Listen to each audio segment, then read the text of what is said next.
Hello everyone, and welcome to my first video in my Paranormal How-To series. Today we're going to be covering how to conduct an EVP session. Now EVP stands for Electronic Voice Phenomena, and an EVP session is a common practice in paranormal investigations. It's used to capture potential audio evidence of spirits or entities. So here is a step-by-step guide on how you want to conduct an EVP session. Okay, the first step before the session even begins is to choose the right location. So you want to select a location that's known for paranormal activity or that has a history of reported encounters. You also want to ensure that you have permission to be there. Very important. A lot of people don't do that, and there's been people that have been arrested and charged with trespassing.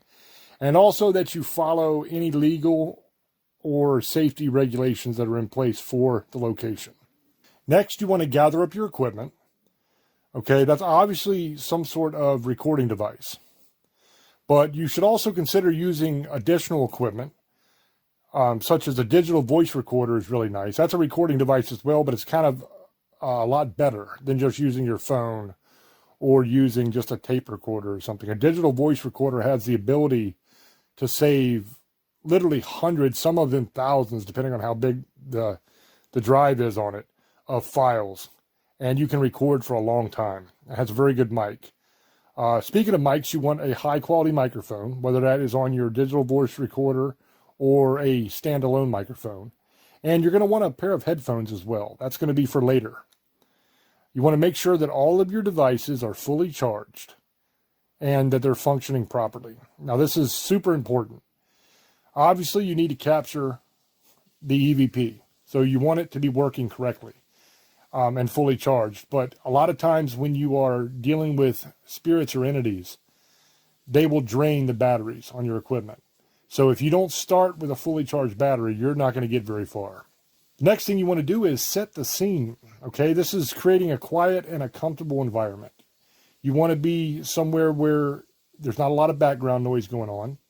You want to be somewhere where you're comfortable, where you're at ease and you're not going to be breathing heavy. You're not going to be fidgeting around because you're in an uncomfortable position, because all that creates extra noise that you're going to have to try to sift through later when you're trying to go through the evidence that you might have captured.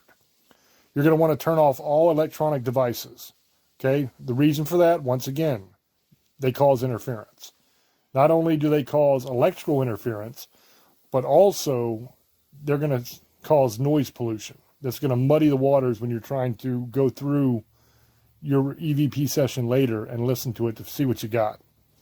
You also want to turn off all your cell phones.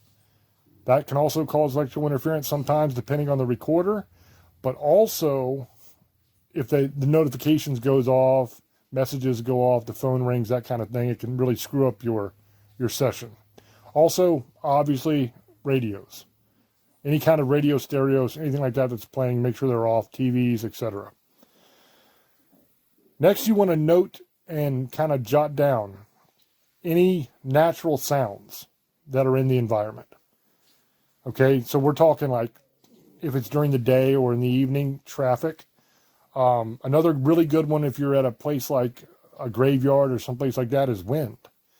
You want to make sure you note that there's heavy wind that night or moderate wind, because later when you're listening, what you think might be a whisper could just be the wind. You want to do this to try to avoid misinterpreting them later on as paranormal activity when you're listening back. Okay, now before you begin the session, you want to state out loud that you are there to communicate, that you're coming with respect, and you want to inform any spirits or entities that might be there that they do have permission to speak to you, but that they do not have permission to attach to you or to follow you home. Okay, so this is the time that you need to state clearly what your boundaries are. And this will help protect you and your team from any unwanted actions or attention. Okay, next you just simply want to introduce yourself. Okay, you begin the EVP session by introducing yourself and providing some context. This is for the recording purposes for when you listen back, but it's also to kind of inform the spirits or entities that are there who you are and what the hell you want. You want to speak clearly and you want to speak confidently. You want to state your name, the date, and the purpose of your investigation. This is mainly for your own record keeping when you go back through and you're kind of cataloging your evidence, but also it can't hurt. That way they know who you are and why you're there. This introduction can help to actually establish communication with any potential entities. Now, when you're asking your questions for your EVP session, you want to ask open-ended questions. Okay? That will encourage responses. You want to try to avoid questions that can be answered with a simple yes or no. Instead, you want to ask questions that prompt detailed and meaningful responses. Some examples of that can be, can you tell us your name? How did you die? How did you pass away? Is there anything you'd like to communicate? Now, you also need to allow time in between each one of those questions of just silence. This is so that the spirits or the entities have a chance to answer you. You don't want to shoot these things off rapid fire. One thing I can tell you from years and years and years of experience doing these things is quite a bit of time can pass before they actually answer you. So like you can say, can you tell us your name? And then you can wait sometimes up to 30 seconds to a minute before you get an answer. And if you're too anxious with the next question, what'll happen is you'll be asking the next question, which is how did you pass away? And they'll say, Steve.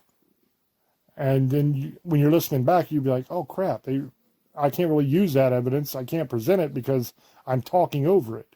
But you can hear that something was said. And that's a best case scenario, that you can hear that what was said, but you were talking over it. Worst case scenario is you can hear that something was said, but you don't know what the hell it was because you were talking over it. Okay, so allow for silence. That's very, very important. And also, for your own benefit, it makes it a lot easier for you later on if you leave a good gap of time in between. Because that way, if anything is said, you can clearly understand what it is and you can isolate it because you have silence on both sides. So you can isolate that sound and you can amplify it so you can hear it even better. The next thing you want to do is repeat your questions. Now, I know this might sound like the exact opposite of what you want to do, but trust me, if you repeat questions or you ask variations of the same question, sometimes that can work because sometimes entities may need some time to kind of warm up and communicate with you. They kind of got to scope you out, see what you're about, see what you want. And sometimes it takes a little bit of extra time to kind of harness and gather that energy required in order to make an audible response for you. So sometimes they miss a question that they would have answered simply because they weren't ready to answer it. So if you go back and you ask a variation of that question again, or you repeat it again, you might get an answer that time. That's happened to us multiple times in the past. The next thing is using trigger objects. Now, this is not a viable solution for every single session because you're not always going to have trigger objects. But if you have a trigger object that is relevant to the location or maybe even to the potential entities, even if it's not from the location. For example, if you're investigating a historic site, you could mention specific historical events from that site, or maybe people that were actually there during that time period to try to get a response. Another thing that works quite well is if you are like on a Civil War battlefield and you're trying to communicate with the spirits of Civil War soldiers, then a lot of times if you have like some old black powder shot, you can use that as a trigger object, even if it's not from the time period, because they will recognize exactly what that is. And they might have used that same kind of ball in their weaponry. Stuff like that. Things that they can relate to that will encourage responses. And then the last thing really is you want to record your session. Because if you don't record it, you can't listen to it back and know what the hell they said. And you want to document it, okay? I can't tell you how many paranormal groups don't use just plain old pen and paper. It's such an easy thing. You can pick up a spiral notebook for like less than $1 at a dollar store, and a pen, and just write down the question and write down the response that you got, and label it with the date and the time and where you were and all that jazz, and write down what you got or what you think you got. And then you want to kind of hand that off to somebody else on your team to listen to and have them make their own notes. And if you know other paranormal investigators in the community or in the field in general that you're close with and that you can send evidence to and that they'll listen to it, have them listen to it and jot down what they think they hear, and then kind of compare notes. If you get a couple people or several people that concur on what was said, then you might actually have something there. That's a great thing. Okay, now before you actually end your EVP session, you're going to want to thank any of the potential entities for their participation, and you want to express out loud your intention to end the communication with them. Okay, this helps in closing the session, and it also helps maintain a respectful situation. Okay, you have a respectful dialogue with them. And by letting them know that you're done talking now, thank you very much for communicating with me, I'm going to wrap up. By letting them know that, that's showing them the respect of not just ending it and walking away. I mean, think about in life, if you were having a conversation with somebody, you were asking them questions, then all of a sudden you just stopped talking to them and walked away. You never said bye, you never said thank you for talking to me, nothing like that. You just walked away from them. It's kind of rude, right? Same thing here. You want to make sure that you thank them. You want to make sure you let them know, hey, appreciate you. I'm done with this now. And after you do that, you want to state once again, out loud, just like you did in the beginning, that any entities present do not have your permission to attach to you or to follow you home. They are not allowed. Make sure you say it again. Make sure that intention is out there for everyone to know and to hear. This is going to go a long way in helping to protect you. Okay, so after your session is over, you want to review and analyze your evidence. Okay, you're going to listen to your audio that you recorded very, very carefully. This is what the headphones from the beginning is for. Remember I told you you're going to need a good pair of headphones. Using those headphones will drastically improve your chance of actually understanding and capturing any good EVP. Because a lot of times if you just listen to it out loud, you'll hear something, but you can't tell if it's a whisper or just the wind kind of rustling through the trees. But if you have a good pair of headphones, all of a sudden what you thought might have just been the wind is an answer to your question, and you can understand clearly what they're saying sometimes. That's a great thing. So you want to make sure you have those headphones. You want to pay close attention to any whispers, murmurs, or unusual sounds that take place during the session, and try to figure out what they are. There's several programs online. You can take an MP3 and you can upload it to the internet on these sites, and they will increase the volume of the EVP for you. So you can actually take a piece of evidence, audio, MP3, and make it a lot louder so that it's a lot easier to hear that faint whisper in the background and determine what it is. These sites are 100% free. All you have to do is do a simple search, and you'll find them. Just like increase MP3 size, that's one. Increase MP3 volume, that's another. There's all kinds of them like that. Just type in increase MP3 volume into your search engine. You'll have a bunch, and find one and enjoy. That's going to help a whole lot. Once again, document your evidence. Document your findings. You want to document any potential EVPs. You want to have the time and the context. You want to have the question and what the answer was, what you think the answer was, who was there, etc. You also want to note the questions that were asked before and after you got that answer. Because it could be that the answer doesn't make sense to the question that you asked right before it, but the one before that, it does. Okay, that's important. Because remember in the beginning, can you tell us your name? How did you pass? Now, when you say, how did you pass? Maybe you left 30 seconds to a minute in between those two questions for it to respond. Then you say, how did you pass? And you get a whisper. Or maybe you don't even get it then.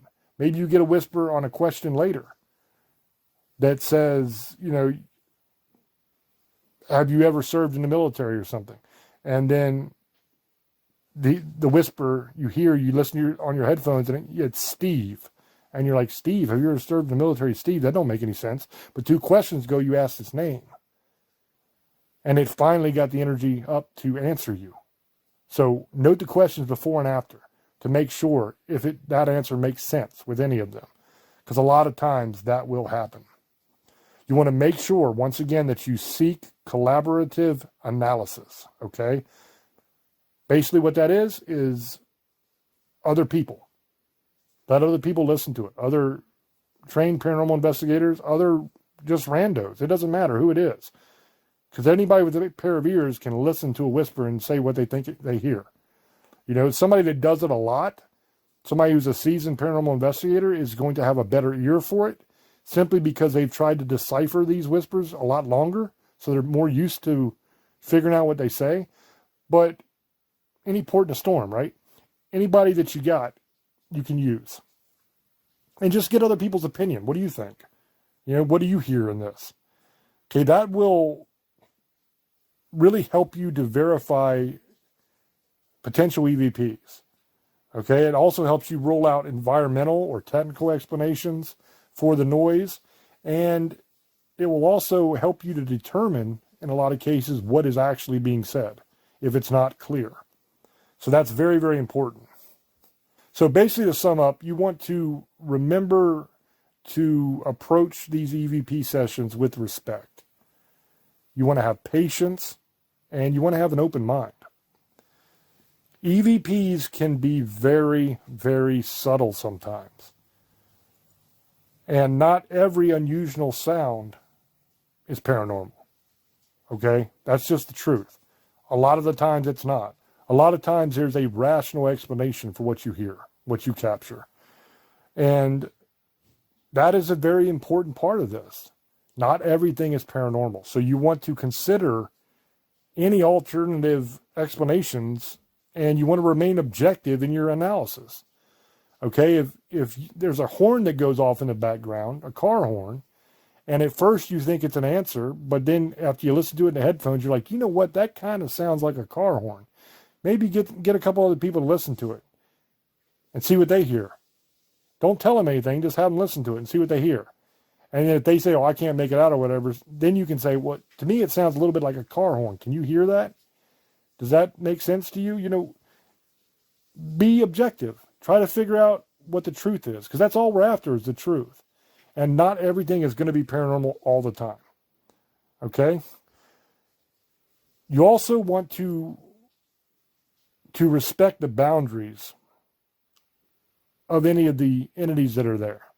Okay, sometimes entities don't want to talk about certain things. And you don't want to be pushy and disrespectful and start trying to provoke them to get them to talk. Okay, that's not what you want to do. Because best case scenario, they're just going to shut down communication with you and you're not going to hear from them. Worst case scenario, if you're dealing with some sort of malevolent entity, whether it's demonic or whether it is just a plain out malevolent entity, you're asking for trouble. Okay? You're bringing that stuff upon yourself by being a prick. So I know you see that on TV a lot, but that's not the way you want to handle things most times. Provoking does have its place. I've used it before myself in certain cases, but most cases you don't want to act that way. Most cases you want to be respectful and you want to try to find the truth. That's it. So I hope that you guys enjoyed this. I hope that if you don't know how to do an EVP session yet, you learned something. I'm going to do a lot more videos in this series over time, explaining different little things like this and how to use certain pieces of equipment and stuff like that. Just kind of to help out the investigators that don't have the training, that don't know what they're doing really, you know? Because we talk on Staring a lot about that, about people that want to get into the paranormal, but they don't have the knowledge. So I always say, get with somebody who knows and have them teach you. And then it kind of hit me. It came to me, boom, hit me right in the head. You know, it was so simple. I have knowledge. Why don't I just teach them? You know, so this is the way to do that. So I hope that you guys enjoyed it. Let me know down in the comment section what you think. As always, up to you to make up your own mind, and I will catch you on the next one. Till I speak to you again, love many, trust few, and do harm to none. God loves you, and so do I. Bye-bye.